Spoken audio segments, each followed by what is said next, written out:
Thank you, Seamus, for the presentation of your programme, reaffirming the central role of civil society in Europe's future and reminding us of the role of the committee, namely to strengthen citizens' trust in democracy, in Europe and in one another.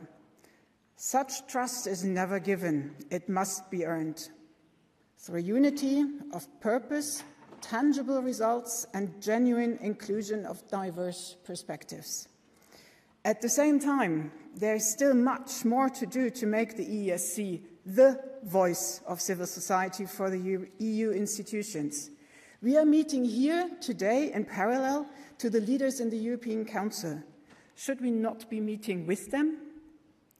We expect from you, President, a strong and targeted campaign of engagement with the other EU institutions to ensure they understand that the ESC is the institutional home of organized civil society, that its role must not be diluted or displaced, and that we can play our role in shaping policies and contributing our voice as civic society best by being consulted before initiatives are adopted by the Commission, not out of institutional pride, but because the quality of European democracy depends on this.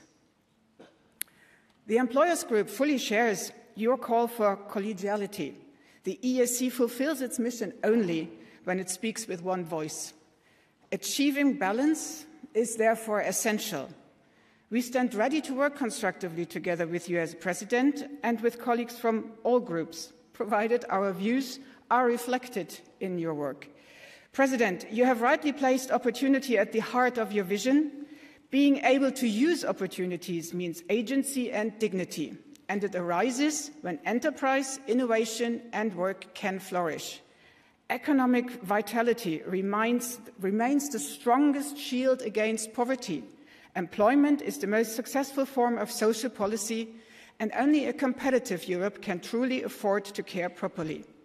Recalling Draghi and Letta, we know fixing the single market is arguably our most effective tool for delivering growth and competitiveness and creating jobs. It's not an end in itself, the competitiveness, but the foundation of prosperity and social progress.